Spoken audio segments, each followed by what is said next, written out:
और सत्ता में बैठे मोदी को या उनके लोगों को ये लगता है कि अगर हम जालिम हैं और हम जुल्म करेंगे तो ये आंख बंद करके या आंख खोल के ये बात समझ लें और कान खोल के समझ लें कि आपका जुल्म गया तेल लेने।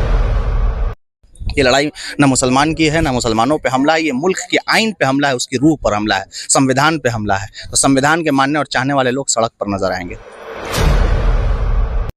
अगर फिर भी उनको लगता है कि वो जुल्म करेंगे और हम जुल्म बर्दाश्त करेंगे तो उनको ये बात कान खोल के समझ लेनी चाहिए कि उनके कलेजा पे चढ़ के मूंग दर देंगे, मगर किसी की हैसियत नहीं है कि हमसे हमारा वजूद छीन सके। कोई हमारे शरई मामले में मुदाखलत करे या कोई हमारे किसी ऐसे आस्था में चोट करे जो आस्था मेरे शरीयत से जुड़ा हो, दीन से जुड़ा हो, तो ऐसे सेकुलरिज्म को हम ताक पे रखते हैं। अगर आपको लगता है कि इस पर खामोश रह के और हम सेकुलर बने रहें, तो अगर अपना हक मांगना कॉमनल है तो हम सबसे बड़े कॉमनल नेता हैं। मोदी तो छोड़ दीजिए, भाजपा में बैठे लोग, सत्ता में बैठे लोग तो छोड़ दीजिए, जिसने जो वाकिफ है, जिसने वक्फ कर दिया, अब उसकी खुद की भी ताकत नहीं है कि उसमें उसको बदल सके या उस कानून को बदल सके, तो इनके बाप की और दादा की जागीर नहीं है, हमारी जागीर है। अगर तानाशाह सरकार ने सदन के माध्यम से वक्फ अमेंडमेंट बिल में किसी पदाधिकारी को या सरकारों को मालिक बनाने की कोशिश भी की तो सड़क पर इनकलाब आए। जो अपने आप को सेकुलर कहते हैं उनको ये लगना चाहिए कि इस वक्त ये मुल्क बचाने की लड़ाई है, इस मुल्क में एकता और मजबूत संदेश देने की जरूरत है। अगर आप हमसे हमारा अधिकार छीनेंगे तो निश्चित रूप से फिर हम आर पार की लड़ाई लड़ेंगे। पूरी तरह से 100% संवैधानिक और संविधान ने हमें जितना अधिकार दिया है वो हम किसी भी हाल में ले लेंगे, सत्ता में चाहे कोई हो, किसी की सरकार हो। निश्चित रूप से मर्यादा पुरुषोत्तम श्री राम की रामनवमी का वक्त है, तो अगर इसमें कहीं से कहीं तक 6 तारीख तक संयम बना के रखना है, एकता बना के रखना है। ये चुनावी साल है तो बहुत सोच समझ के फैसला लेना है, इसको संपन्न कराना है हम लोग को। दोनों त्यौहार हमारे अपने हैं, ये मुल्क हमारा अपना है, खुशी के साथ संपन्न कराना है। तो आप साहब, अभी हमने आपका सोशल मीडिया पे एक वीडियो देखा था, वक्फ बोर्ड को लेकर आप पटना में मुजाहिरा कर रहे थे। जुल्मी जब जुल्म करेगा सत्ता के गलियारों से चप्पा चप्पा गूंज उठेगा इनकलाब के नारों से। और सत्ता में बैठे मोदी को या उनके लोगों को ये लगता है कि अगर हम जालिम हैं और हम जुल्म करेंगे तो ये आंख बंद करके या आंख खोल के ये बात समझ लें और कान खोल के समझ लें कि आपका जुल्म गया तेल लेने। पहले भी आपने कई प्रयास किया है और आपने उसका रिजल्ट देखा है, फिर रिजल्ट देख लीजिएगा। और ये मैं लिख के दे रहा हूँ आपको, आपके कैमरे पे आप ये दोबारा ये बाइट लीजिएगा हमसे कि अगर इस तरह की नफरत फैलाने की कोशिश हुई तो उस भीड़ में, उस जुलूस में, उस एहतजाज में मुसलमान से ज़्यादा आपको गैर मुसलमान नजर आएंगे। वो हिंदू भाई नजर आएंगे जो इस मुल्क को बचाना चाहते हैं, इस मुल्क को अपने लहू से सींचना चाहते हैं और इस मुल्क की उन्नति और इस मुल्क में मोहब्बत चाहते हैं। ये लड़ाई ना मुसलमान की है, ना मुसलमानों पे हमला है, ये मुल्क के आइन पे हमला है, उसकी रूह पर हमला है, संविधान पे हमला है। तो संविधान के मानने और चाहने वाले लोग सड़क पर नजर आएंगे। निश्चित रूप से देखिए, ये पहाड़ मुल्क के मुसलमान पर नहीं, ये मुल्क के आइन पर हमला है, आइन की रूह पर हमला है, देश के संविधान पर हमला है। और सत्ता में बैठी ये गैर संवैधानिक सोच रखने वाले लोग, दरअसल उनको लगता है कि वो आज़ाद हैं या वो लापरवाह हैं या बेपरवाह हैं, तो उनको ये कान खोल के सुन लेना चाहिए कि उनके सदन में उनकी तादाद से नहीं, ये मुल्क आइन से, ये मुल्क एकता से, ये मुल्क मोहब्बत से। और ये मुल्क उस वादे के साथ चल सकता है जिस मुल्क में वादा है महात्मा गांधी का, जिस मुल्क में वादा है भगत सिंह का, जिस मुल्क में वादा है बाबा भीमराव अंबेडकर का। अगर फिर भी उनको लगता है कि वो जुल्म करेंगे और हम जुल्म बर्दाश्त करेंगे तो उनको ये बात कान खोल के समझ लेनी चाहिए कि उनके कलेजा पे चढ़ के मूंग दर देंगे, मगर किसी की हैसियत नहीं है कि हमसे हमारा वजूद छीन सके। कोई हमारे शरई मामले में मुदाखलत करे या कोई हमारे किसी ऐसे आस्था में चोट करे जो आस्था मेरे शरीयत से जुड़ा हो, दीन से जुड़ा हो, तो ऐसे सेकुलरिज्म को हम ताक पे रखते हैं। अगर आपको लगता है कि इस पर खामोश रह के और हम सेकुलर बने रहें, तो अगर अपना हक मांगना कॉमनल है तो हम सबसे बड़े कॉमनल नेता हैं। बात को समझ लीजिए, मोदी तो छोड़ दीजिए, भाजपा में बैठे लोग, सत्ता में बैठे लोग तो छोड़ दीजिए, जिसने जो वाकिफ है, जिसने वक्फ कर दिया, अब उसकी खुद की भी ताकत नहीं है कि उसमें उसको बदल सके या उस कानून को बदल सके, तो इनके बाप की और दादा की जागीर नहीं है, हमारी जागीर है। और इस मुल्क का जो तीसरा सबसे बड़ा हिस्सा, तीसरा सबसे बड़ा ज़मीन, तीसरी सबसे बड़ी लैंड जो है वो वक्फ बोर्ड की है। और निश्चित रूप से वक्फ बोर्ड में मुदाखलत या जिस तरीके से ये लोग वक्फ अमेंडमेंट बिल ला के परेशान करना चाहते हैं, दरअसल देखिए उनकी दुश्मनी मुसलमानों से नहीं है, उनकी जो परेशानी है वो इस मुल्क में जो मुल्क की मेजोरिटी, इस मुल्क की बड़ी आबादी के परेशान होने से है।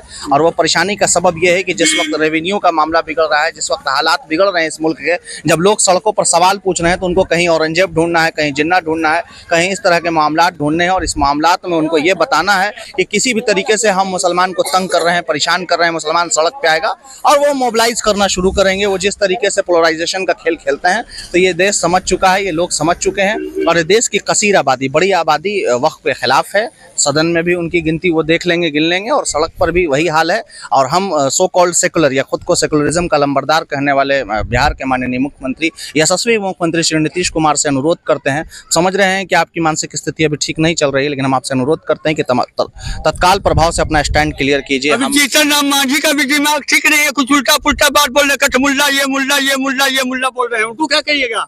देखिए, अब अनुकंपा पे राजनीति करने वाले इस तरह के जाहिल व्यक्ति के बारे में अगर बयान भी देना हमको लगता है कि जहालत है। और मांझी मानसिक रूप से बीमार है, उनको इतना सीरियस लेने की जरूरत नहीं है।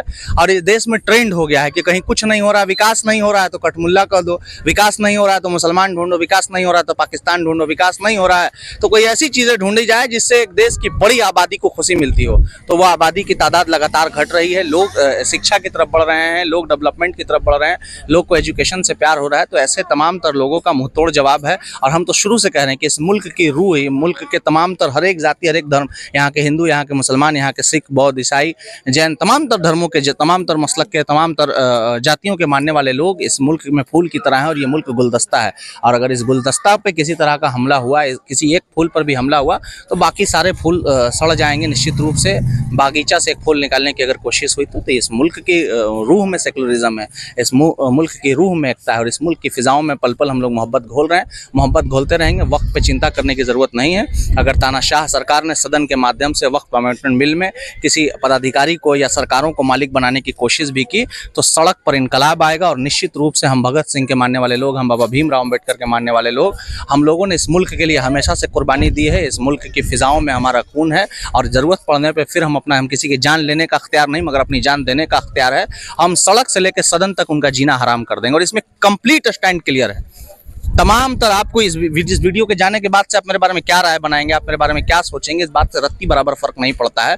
वक्फ के मामले में तुराब नियाजी का स्टैंड बिल्कुल क्लियर है, हमारे नेता आदरणीय श्री पप्पू यादव जी का स्टैंड क्लियर है, और तमाम तरह सेकुलर लोग, चाहे आदरणीय लालू प्रसाद यादव जी हों, तमाम तर लोग पहुंच रहे हैं। उत्तर प्रदेश से अखिलेश यादव हैं, देश भर में राहुल गांधी की अध्यक्षता में, राहुल गांधी के नेतृत्व में, और जो भी लोग हैं, मैं एक दो की बात नहीं कर रहा हूं, देश भर के तमाम तर लोग और सभी सेकुलर पार्टी। हम तो चिराग पासवान भाई से हम अनुरोध कर रहे हैं कि आप आइए, खुल के आइए, आप एक तादाद है, आपके पास 5 लोग हैं। नायडू जी से हम अनुरोध कर रहे हैं, नीतीश जी से अनुरोध कर रहे हैं, तमाम तर जो भी ऐसे जो अपने आप को सेकुलर कहते हैं, उनको ये लगना चाहिए कि इस वक्त ये मुल्क बचाने की लड़ाई है। इस मुल्क में एकता और मजबूत संदेश देने की जरूरत है। अगर आप हमसे हमारा अधिकार छीनेंगे तो निश्चित रूप से फिर हम आर पार की लड़ाई लड़ेंगे, और इसमें कहीं कोई कंप्रोमाइज की जरूरत नहीं रह जाएगी, कहीं कोई किसी तरह की कोई बात की जरूरत नहीं होगी। बाकी जो होगा देख लिया जाएगा। क्या 2025 पे लगता है कि इलेक्शन वाली मामला चल रहा है? क्या चल रहा है? पूरी तरह से ये पॉलिटिकल है, पूरी तरह से ये पॉलिटिकल है, और इस पॉलिटिकल मामले को एक रंग दिया जा रहा है। तो हम इससे कहीं कोई फर्क नहीं पड़ने वाला है। हमने पहले भी कहा कि हम बाबा भीमराव अम्बेडकर के मानने वाले लोग हैं, पूरी तरह से 100% संवैधानिक, और संविधान ने हमें जितना अधिकार दिया है वो हम किसी भी हाल में ले लेंगे, सत्ता में चाहे कोई हो, किसी की सरकार हो। नगर पंचायत रोहतास के सरजमी से क्या मैसेज दिएगा, जो फिर रामनवमी की भी शुरुआत होने वाली है? निश्चित रूप से मर्यादा पुरुषोत्तम श्री राम की रामनवमी का वक्त है, तो अगर इसमें कहीं से कहीं तक 6 तारीख तक संयम बना के रखना है, एकता बना के रखना है, इसी पूरे सहयोग के साथ तमाम तर मुसलमान भाइयों से हम अनुरोध करेंगे, नगर पंचायत में विशेषकर, कि मर्यादा पुरुषोत्तम श्री राम के जुलूस में भी पूरी मर्यादा बना के, जिस व्यक्ति के मर्यादा की चर्चा पूरी दुनिया में हो, जिसकी विचारधारा, मर्यादा की विचारधारा पूरी दुनिया में है, उस मर्यादा को समझना होगा, उस विचारधारा को समझना होगा। हर कीमत पर अपने आखिरी सांस तक मर्यादा पुरुषोत्तम श्री राम की रामनवमी को सफल बनाने के लिए, क्योंकि चुनावी ईयर है, ये चुनावी साल है, तो बहुत सोच समझ के फैसला लेना है, इसको संपन्न कराना है हम लोग को। दोनों त्यौहार हमारे अपने हैं, ये मुल्क हमारा अपना है, खुशी के साथ संपन्न कराना है। एक बार इस मुल्क के तमाम तरह हमारे सनातनी भाइयों को मर्यादा पुरुषोत्तम श्री राम की रामनवमी बहुत बहुत मुबारक हो। उनके इस 9 वर्ष के जितनी मुबारकबाद दी जाए उतना कम है, और रामनवमी की मुबारकबाद, इस मुल्क की एकता की मुबारकबाद। और बाकी सरकार तो वक्त वक्त पे तानाशाहें आती हैं और जाती हैं, इस मुल्क का इतिहास उठा के देखेंगे तो जब भी तानाशाह सरकार आई है उसी स्पीड के साथ गई है, और उनको मुंह के बल कहना पड़ा है, उनकी औकात पता चली। बहुत बहुत शुक्रिया, बहुत बहुत शुक्रिया। ये थे जनप्रतिनिधि तुराब नियाजी साहब।